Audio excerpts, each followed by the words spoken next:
Victor Goodwin never knew what it was like to hear the word no. Since childhood, he had been surrounded by comfort, luxury, and privilege, until the day his world was reduced to the small white body of Barney, his Swiss shepherd, lying in a corner of the room, trembling and unable to lift his head. Barney had always been the only point of true affection in Victor's life. The dog followed him through the endless corridors of the mansion, ignoring the staff, the luxury cars, and the important visitors. Wherever Victor went, Barney went along. But now, the animal was covered in wounds, thin and infested with internal and external parasites, an infestation resistant to all known treatments. Victor hired specialists from around the world.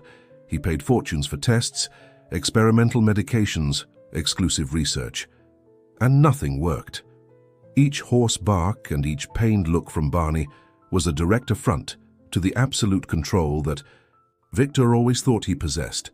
At the height of desperation, while the mansion sank into silence and the air smelled of disinfectant and expensive medicines, one of the gardeners suggested an unlikely name: Amanda Davis. Victor froze. He knew that name. Amanda was the veterinarian who, years earlier, had dared to confront him publicly, accusing one of his industries of dumping toxic waste in a poor area of the city, contaminating the soil and sickening animals and residents. Amanda spoke with a conviction that irritated Victor, as if his money couldn't silence her.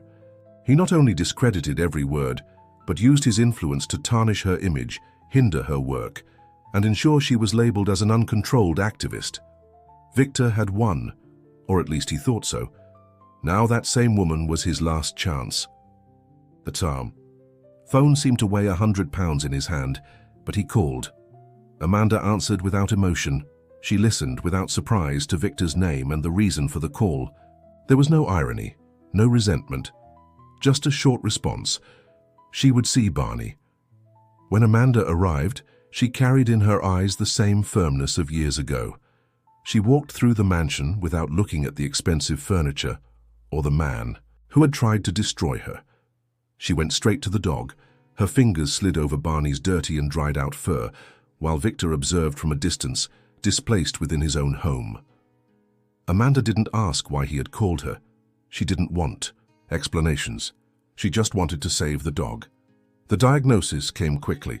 Barney was contaminated by a rare type of parasite, resistant to medications and directly linked to areas with high concentrations of heavy metals. Victor knew immediately Barney had been poisoned by the legacy of his own empire.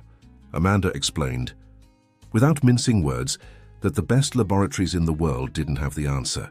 The cure was in what she had learned on her own, caring for forgotten street dogs in areas contaminated by companies like Victor's.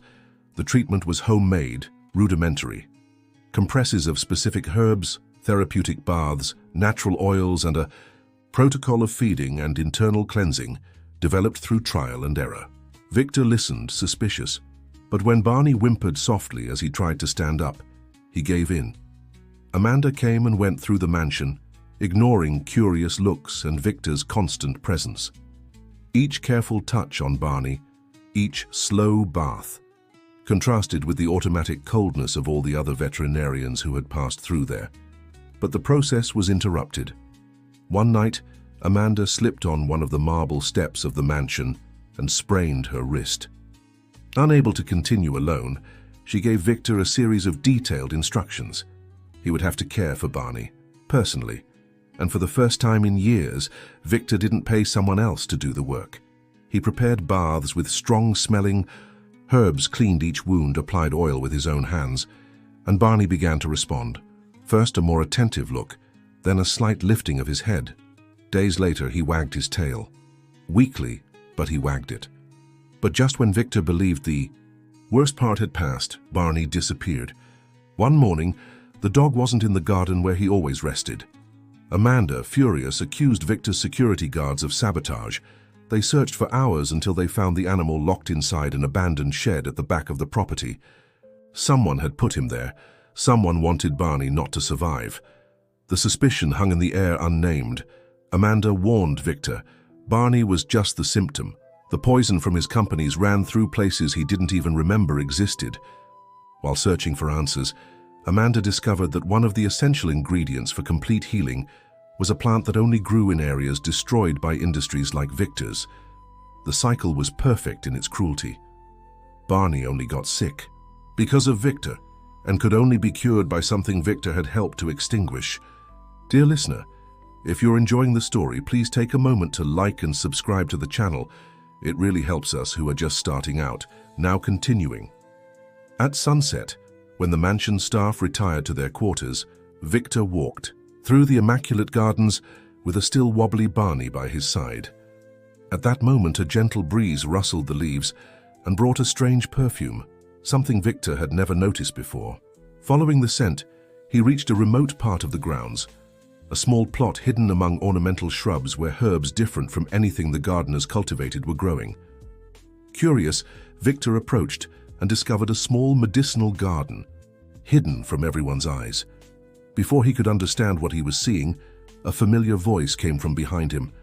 "They're mine. I planted them when I started treating Barney." Amanda was standing with a watering can in her hand. In the dim light of dusk, Victor noticed for the first time the details of her face. Small expression lines around her eyes, skin marked by the sun, rough hands of someone who was never afraid of hard work. She didn't seem the least bit intimidated by being on the property of one of the most powerful men in America without an invitation. "I thought you had left after the accident," Victor commented, realizing there was something strange about the situation. "I came back. Your butler, Mr. Thompson, gave me permission to continue caring for the plants. They're essential for Barney's complete treatment." Victor felt a twinge of irritation. He didn't like being the last to know what was happening in his own home. But before he could question further, Amanda pointed to a small plant with dark, thorny leaves. "This is thorny holly, a rarity these days. It only grows in areas where the soil has been contaminated by heavy metals and then abandoned for at least a decade. It's a living paradox, born from destruction, but has the power to heal." Victor approached, fascinated by the plant that seemed so common and insignificant, yet carried so much symbolism. "How did you manage to find it?" "In the area around your old chemical factory in Riverside, where you dumped waste for 15 years. The direct accusation made Victor harden his expression. He wasn't used to hearing truths without sugarcoating. "That factory was closed years ago. Yes, after the scandal became too big to be hushed up. But the poison it left is still there in the soil, in the water, in the people." He wanted to end the conversation, but Amanda continued, her calm voice contrasting with the weight of her words. "You know what's most ironic, Mr. Goodwin? This plant that can save your dog only exists because of the destruction you caused. Nature finds ways to regenerate, even after the worst disasters." Victor looked at Barney, who seemed strangely attentive to the conversation. The dog, who was still weak but showing clear signs of recovery, looked from one to the other as if understanding every word. "What do you want after all?" Amanda put the watering can down and faced Victor directly. "I want you to see what I see every day, and I want you to do something about it." That same night, Amanda took Victor to her shelter on the outskirts of Boston. It was a simple house in a suburban neighborhood, adapted to house dozens of rescued animals. In the spacious backyard, dogs of different breeds and sizes lived in harmony. Inside the house, cats, rabbits, and even a goat occupied improvised spaces. The smell was strong, a mixture of disinfectant, pet food, and medications, but there was something comforting about that organized chaos. Victor, out of place in his Italian shoes and cashmere coat, observed in silence as Amanda checked. On each of the animals, her dedication was impressive. Each wound treated with care, each medication administered with precision, each word of affection directed at creatures that society had discarded. "This is Caramel," Amanda introduced a golden mutt missing a front paw. "He was found by the Charles River near your paint factory. He was covered in a blue substance that burned his skin and destroyed his paw. It took months for him to recover." Victor approached hesitantly. The dog looked at him with curiosity, without fear or resentment. "And that black cat over there?" Nina came from the same region. She was pregnant when they found her. Of the 6 kittens, only 2 survived. The others were born with malformations incompatible with life. Amanda continued introducing each animal and its story. All of them in some way victims of the environmental negligence of large companies, many of them companies of the Goodwin Group. Victor felt the weight of that reality. It was as if, for the first time, he clearly saw the consequences of his business decisions. They weren't just numbers in reports or lawsuits that his lawyers resolved with million-dollar settlements. They were real lives, real suffering. "Why do you do this?" he finally asked, watching Amanda clean a cage where 2 rabbits were recovering. "Because someone needs to," she responded simply. "Because they don't have a voice, but they deserve to be heard." Back at the mansion, Victor spent the night awake. The images from Amanda's shelter wouldn't leave his head. Barney slept peacefully at the foot of his bed, breathing more easily now. But Victor knew that for every Barney lucky enough to receive exclusive treatment, hundreds of other animals suffered silently. The next morning, without telling anyone, Victor cancelled all appointments and returned to Amanda's shelter. She was on the porch, preparing more of her medicinal mixtures when she saw him arrive. "What happened? Did Barney get worse?" "No, he's fine," Victor replied, looking uncomfortable in his casual clothes, the simplest he could find in his closet full of designer suits. "I came to help." Amanda looked at him with suspicion. "Help how? In whatever way you need." That day, Victor Goodwin, the man who commanded a billion-dollar empire, cleaned cages, prepared food for sick dogs, administered medications under supervision, and carried bags of pet food from the car to the storage room. His soft hands, accustomed only to signing documents and holding crystal glasses, became rough and scratched. By the end of the day, the designer shirt he wore was dirty and torn, and his shoes were unrecognizable. But something had changed in his gaze. For weeks, Victor divided his time between running his businesses and helping at Amanda's shelter. He didn't tell anyone about this new routine. His secretary, Cecilia Mitchell, an efficient and discreet woman who had worked with him for decades, believed he was involved in some new confidential project. The executives of Goodwin companies noticed subtle changes in his behavior during meetings. He seemed more attentive to environmental reports, asked questions about social impact, questioned production methods that he previously simply approved. On a particularly hot day in July, while helping Amanda treat a puppy with respiratory problems, Victor asked the question he had been rehearsing for days. "Why did you agree to help Barney after everything I did against you?" Amanda continued, applying the compress to the puppy for a few seconds before answering. "Because Barney isn't responsible for his owner's choices. That's it. And because I knew that if I could save Barney, maybe I could make you see what you've been refusing to see for years." Victor remained silent, absorbing those words. Amanda had a plan from the beginning. She used Barney as a gateway to his conscience, a conscience that he had silenced with money and power for decades. "Is it working?" she asked with a slight smile. "More than you can imagine," he admitted. That afternoon, upon returning to the mansion, Victor found Robert Sullivan, Executive Vice President of Goodwin Industries, waiting for him. Robert had been his right-hand man for 15 years, a practical and calculating man who knew how to maximize profits at any cost. "We need to talk, Victor," said Robert, visibly tense. "There are rumors circulating among the shareholders. They say you're considering a radical restructuring of the group's environmental policies. This is causing nervousness in the market." Victor poured himself a whiskey and contemplated the landscape through the panoramic window of his office. From there he could see a large part of Boston, a city of brutal contrasts, where wealth and poverty coexisted side by side. "The rumors are true," he confirmed calmly. "We're about to announce the biggest transformation in the history of Goodwin companies." Robert paled. "You can't be serious. This will cost billions. Shareholders will panic. Stocks will plummet." "Let them plummet," Victor replied with a tranquility that surprised even himself. "They'll rise again when people realize we're ahead of our time." Robert ran his hands through his graying hair, exasperated. "Victor, you built this empire. Your family depends on it. Your employees depend on it. You can't throw everything out the window because of—what exactly, a late crisis of conscience?" Victor looked at his longtime friend with an expression that mixed determination and certain sadness. "I'm not throwing anything out the window, Robert. I'm correcting mistakes I made. And as for my family, well, you know better than anyone that my ex-wife is happy on her third honeymoon with that French tennis player. My oldest son hasn't spoken to me in years, and my daughter only shows up when she needs money for her parties in Ibiza. The empire I built gave me everything except what really matters." Robert seemed confused by this new version of Victor, a man who had always been known for his coldness and pragmatism in business.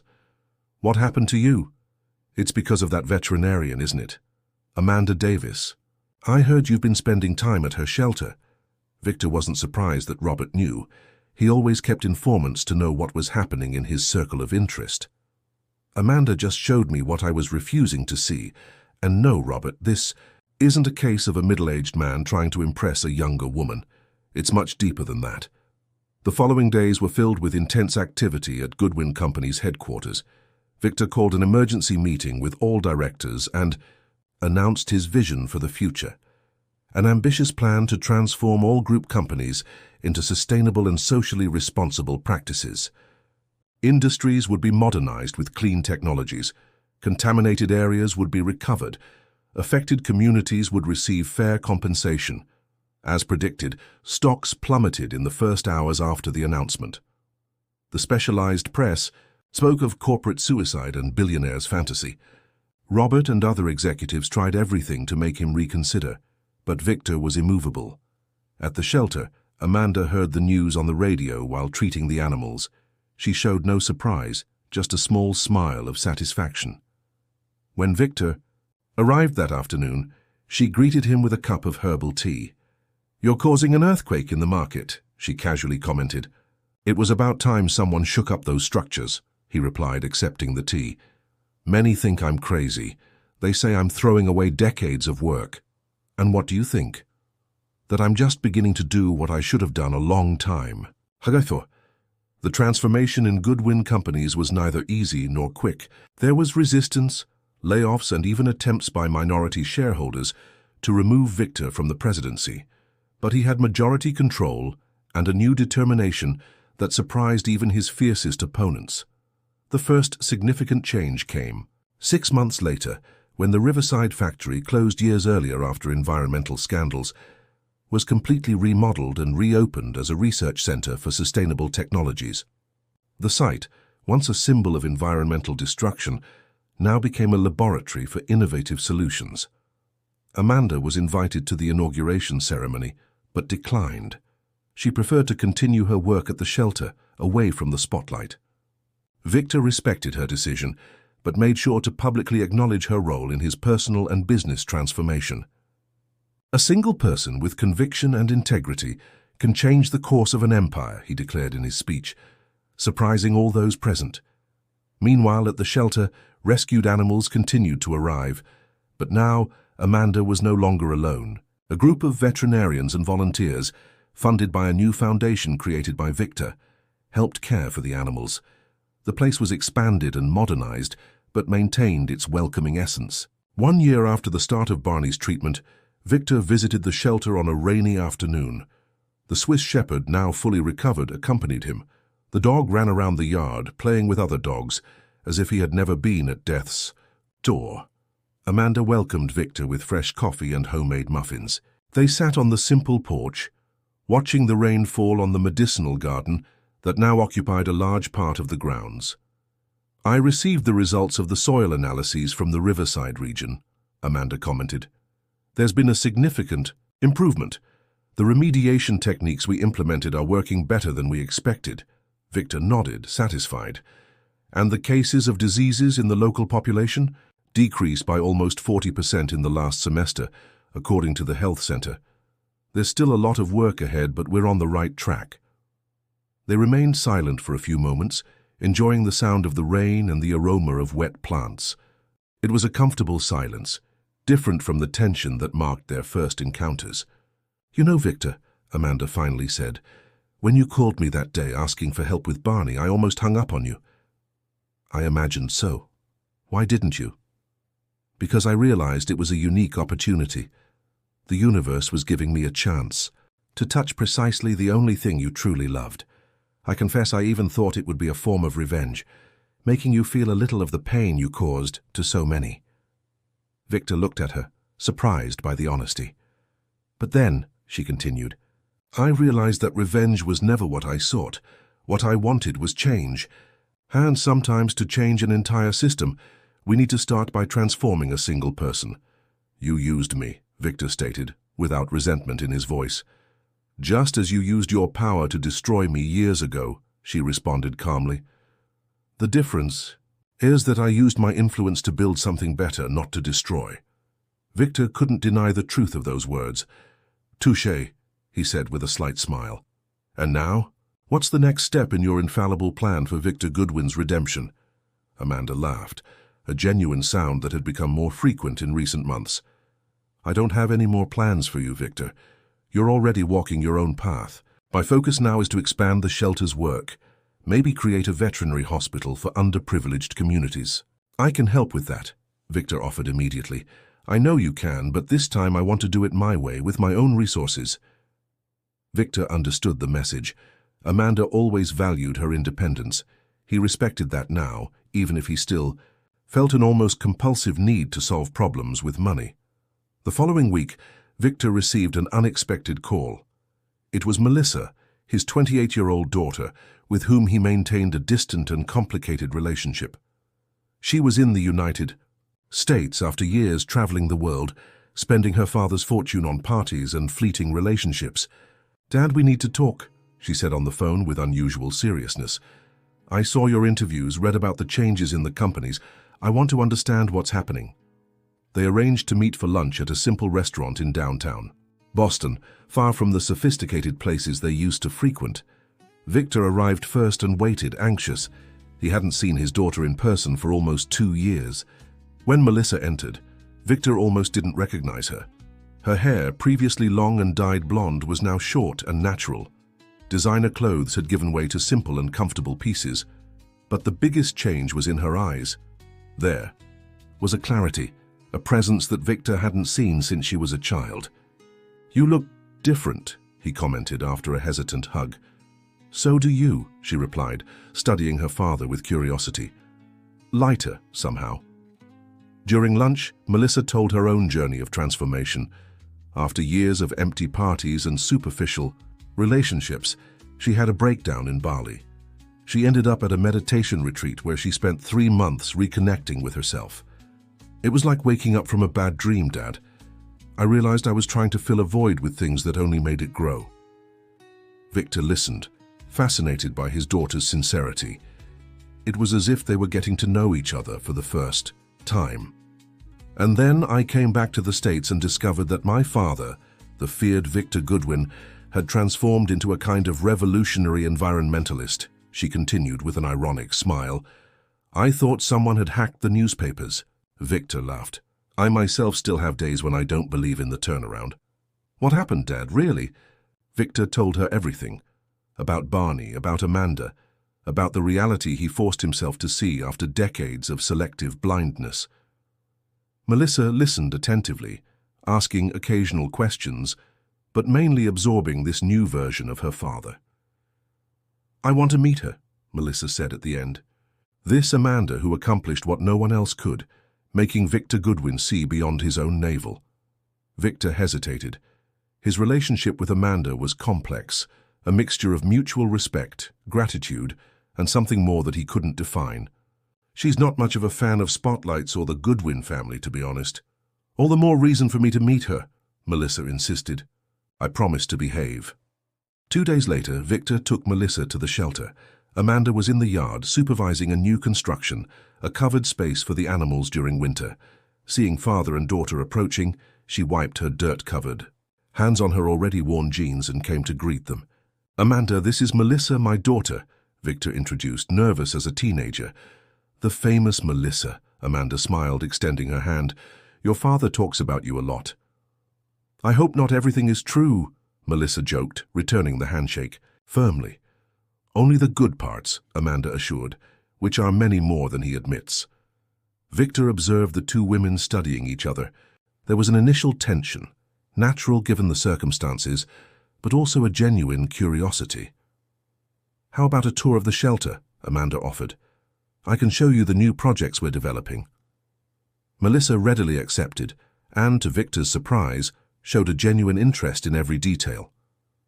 She asked pertinent questions, took notes, and even offered to help with the shelter's digital communication, an area in which she had experience due to her previous work with luxury brands.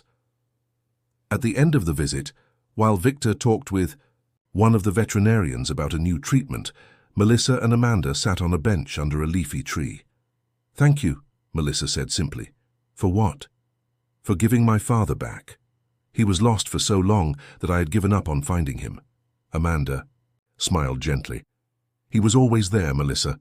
He just needed a push to come out of the fortress he built around himself. A push and a sick dog," Melissa completed with a knowing smile. In the following months, Goodwin Companies continued their radical transformation. To the surprise of many market analysts after the initial drop, the stocks began to slowly recover. International investors, especially funds focused on sustainability, began to take interest in the new business model proposed by Victor.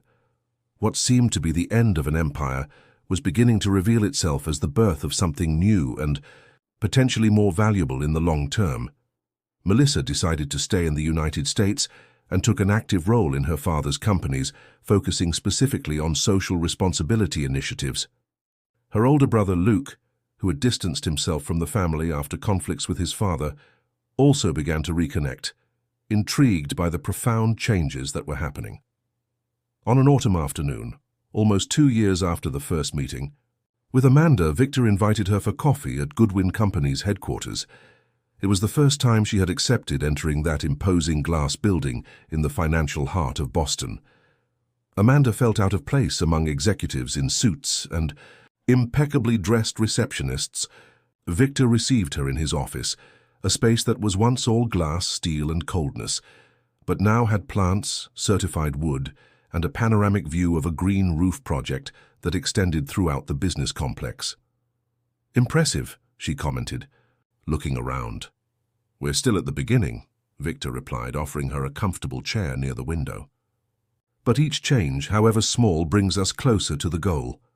Amanda accepted the cup of organic coffee he offered and observed the man in front of her. Victor still maintained the elegant posture and penetrating gaze as always, but there was something fundamentally different about him now. A humility that didn't exist before, a genuine connection with the people and the world around him. "You called me here for a specific reason," she said, getting straight to the point as she always did. Victor smiled. Amanda had never been the type to waste time with social niceties. "Yes, I have a proposal for you." He opened a folder and showed her the designs of a modern complex of buildings. The Thorny Holly Environmental Center, a space that will bring together research in alternative veterinary medicine, treatment of animals affected by environmental damage, recovery of degraded areas, and community education. "I want you to direct it." Amanda examined the documents, in silence, impressed by the scale and ambition of the project. "This is too grand." "It's the size of the problem we face," Victor responded, "and the size of your capability." "Victor, I'm just a veterinarian who takes care of abandoned animals. I don't have the training to manage something of this magnitude. You have something much more valuable than degrees in administration. You have vision, integrity, and the trust of the communities we want to help. The rest we can complement with a team that shares the same values." Amanda put the documents on the table and looked out the window. The proposal was tempting. Virtually unlimited resources to expand the work she already did, the possibility of impact on a national scale, perhaps even international. But it also meant leaving her comfort zone, entering the corporate world. She had always criticized, associating her name with the Goodwin family. "I need to think," she finally said. "Of course," Victor replied. "Take all the time you need." Upon leaving the building, Amanda was surprised by a group of journalists. Someone had leaked information about the new project and her possible participation. Cameras and microphones surrounded her as she tried to reach her car. "Dr. Davis, Is it true that you're going to take over the largest private environmental center in North America? How do you feel being chosen by the man who tried to destroy your reputation in the past? There are rumors of a personal relationship between you and Victor Goodwin. Can you confirm?" Amanda dodged the questions and quickly got into the car. She drove back to the shelter in silence, trying to organize her thoughts. The simple life she had built for herself was about to change drastically, whatever her response to Victor's proposal. At the shelter, she found Melissa playing with newly rescued puppies. The young Goodwin had become a regular presence, dedicating several hours per week to volunteer work. "Hi, Amanda. How was the meeting with Dad?" Melissa asked, holding a furry puppy in her lap. "Intense," Amanda replied honestly. "Your father doesn't do anything halfway, does he?" Melissa laughed. "That's the Goodwin family tradition. All or nothing. You get used to it after a while." Amanda sat beside her, petting another of the puppies. "I'm not sure if I want to get used to your world, Melissa. It's too complicated, full of pitfalls." "But also full of possibilities," Melissa argued. "Think about the good you could do with the resources my father is offering. And if I lose my essence in the process, if I become just another executive in a glass building, distant from the reality I've always wanted to transform?" Melissa looked at her with surprising wisdom for someone so young. "You know what I learned on my journey? That it doesn't matter where we are or what title we have. What matters is staying true to ourselves, to our values. And if there's one person who doesn't risk getting lost, that person is you, Amanda." Melissa's words stayed in Amanda's mind for days. She spent hours walking with the dogs on the shelter grounds, talking with volunteers, visiting the communities she served. Each person she spoke with had a different opinion about Victor's proposal, but all seemed to agree on one point. It was a unique opportunity to expand the impact of Amanda's work. A week later, she called Victor. "I have some conditions," she said without preamble when he answered. Victor smiled on the other end of the line. "I'm listening." Amanda listed her demands: total autonomy over the center's technical decisions, veto power in commercial partnerships, priority for hiring people from affected communities, free educational programs, among others. "Sounds reasonable," Victor commented when she finished. "Anything else?" "Yes, I want the center to be named Thorny Holly, not Barney. Your dog already has enough love and care. I want to honor the plant that symbolizes our ability to find healing, even in the most unlikely places." Victor was silent for a moment. "Thorny Holly Environmental Center. It has a nice ring to it," he finally agreed. 3 months later, the project was officially announced. The groundbreaking ceremony brought together authorities, environmental activists, representatives of local communities, and, to the surprise of many, Luke Goodwin, Victor's eldest son, who had been living in Europe for years and rarely participated in events related to the family business. "I thought you wouldn't come," Victor commented when he found his son among the guests. Luke, a man in his early 30s with the same penetrating eyes as his father, shrugged. "Melissa convinced me. Said you were finally doing something worthwhile." Victor felt a tightness in his chest. There was so much to repair, not just with the environment, but with his own family. "I'm trying," he said simply. "I know," Luke replied. "It's a start." Victor's speech at the ceremony was brief and direct. He spoke about transformation, about responsibility, and about the need to repair damage caused in the past. He didn't mention figures or return projections, language he had always mastered in his previous statements. Instead, he spoke of values of true legacy of the future. When he called Amanda to the stage, there was a moment of hesitation. She, who had always preferred to work behind the scenes, was now in the spotlight, dressed in a simple yet elegant outfit that Melissa had helped her choose. Amanda looked out of place but determined. "I'm not good with speeches," she began, "but I am good at caring. Caring for animals, for plants, for wounded places. This center is born precisely from that, from the understanding that caring is not just an act of compassion, but also of justice. For decades, our society chose profit above life. Today, we begin to reverse that equation." Amanda's simple yet profound words resonated in the national media. The Goodwin miracle, as some journalists began to call Victor's transformation, and that of his companies, became a case study in business schools, and a topic of debates on corporate responsibility. 1 year later, the Thorny Holly Environmental Center was inaugurated, a complex of sustainable buildings integrated with the landscape that combined animal treatment, scientific research, environmental recovery, and community programs. The EA team was diverse, from renowned biologists to local residents trained to act as environmental educators. Amanda moved the shelter into the complex, expanding its capacity and resources, but she maintained the same personal dedication to the rescued animals. Even as general director, she made a point of participating in the most difficult treatments, teaching natural healing techniques to new veterinarians, keeping her hands in the soil of the medicinal garden that now occupied an extensive area of the center. Victor, for his part, continued his process of personal and business transformation. Goodwin Companies, once a symbol of predatory capitalism, began to be internationally recognized as an example of transition to sustainable business models. It wasn't a process without resistance or setbacks, but Victor's determination proved stronger than the obstacles. His relationship with Amanda evolved into a partnership based on mutual respect and shared goals. They frequently disagreed about methods and priorities, but these discussions always resulted in more balanced solutions. Melissa became the bridge between the two worlds, her father's business pragmatism and Amanda's environmental idealism. With a background in marketing and a natural talent for communication, she transformed the Thorny Holly Center's initiatives into campaigns that mobilized the general public, bringing the environmental cause closer to the daily lives of ordinary people. Luke, more reserved and analytical, found his place developing sustainable technologies for the group's industries. His technical knowledge and international experience brought innovations that allowed drastically reducing the environmental impact of production without compromising economic viability. On a spring afternoon, 5 years after Barney's illness, Victor walked through the gardens of the Thorny Holly Center.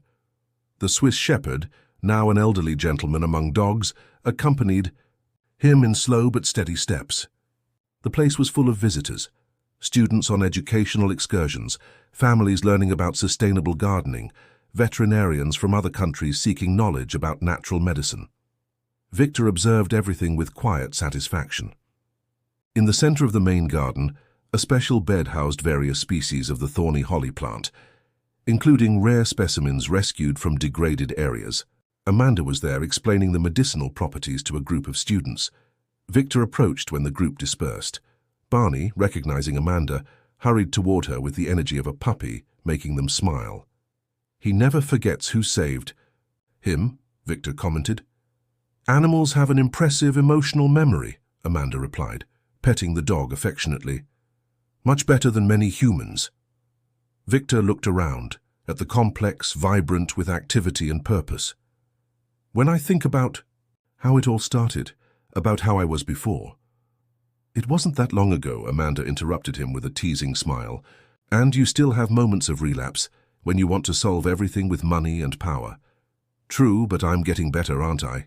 he asked with rare vulnerability. "You are," she confirmed. "We all are. Evolving, learning, finding balance." They walked together through the garden, followed by Barney, who occasionally stopped to sniff a plant or observe an insect. The sunset painted the sky in orange hues, creating a golden light that bathed the entire center. "You know what occurred to me the other day?" Victor commented. "That we are like the thorny holly, born from destruction, but we found a path to healing. You, me, Melissa, Luke. Each of us was lost in our own way." Amanda considered his words. "I like that analogy, but I think we're also like this entire garden, diverse, complex, interconnected. Each plant, each person, each animal has its role in the greater balance." Victor smiled. This was one of the things he most admired about Amanda, her ability to see beyond the obvious, to find meaning and beauty in the complexity of life. They reached a bench under a leafy tree, one of Amanda's favorite places to rest after a day's work. They sat side by side, in comfortable silence, while Barney settled at their feet. "What do you think comes next?" Victor finally asked. Amanda looked at the horizon where the sun was beginning to set. I don't know exactly, but I know it will be a path we build together. Not just you and I, but all who care about the future of this planet. One step at a time, one day at a time. Victor nodded, feeling a peace he had never imagined possible in his previous life of power and obsessive control. He had lost much: money, status, some friendships based on interests, but he had gained something infinitely more valuable: purpose, connection, true family. As the first stars appeared in the sky, Victor Goodwin understood that his empire wasn't crumbling, as many had predicted. It was merely transforming into something more meaningful, more lasting. A legacy not of concrete and steel, but of balance and healing. And it had all begun with a sick dog and a stubborn veterinarian who refused to bow to power. An unlikely combination that changed not just Victor's life, but the fate of an entire ecosystem. In the future, when people would tell the story of the transformation of Goodwin companies and the emergence of the Thorny Holly Environmental Center, they might mention business strategies, investments in green technology, innovative partnerships. But the true story, Victor knew, was much simpler and deeper. It was about learning to see beyond oneself, about recognizing that true strength isn't in control, but in the capacity to change and grow. Barney barked softly, drawing the attention of both. The old dog was looking at something beyond the garden. Following his gaze, Victor and Amanda saw Melissa and Luke approaching. The siblings, once distant, now walked side by side, chatting animatedly. The family was reunited not by obligation or interest, but by choice and shared purpose. And in that perfect moment, under the starry sky and surrounded by the people, and the dog who had transformed his life, Victor understood what Amanda had tried to teach him from the beginning: that true wealth lies in the connections we build, in the good we do, in the positive legacy we leave. A legacy that, like the thorny holly, can flourish even in the most unlikely terrain. The end. Dear listener, we hope the story of Victor and Amanda has touched your heart. If you've made it this far, please leave a like on the video and, most importantly, subscribe to the channel so you don't miss other moving stories. Now tell us, do you believe all people are capable of transformation like Victor, or are some beyond redemption? Leave your opinion in the comments.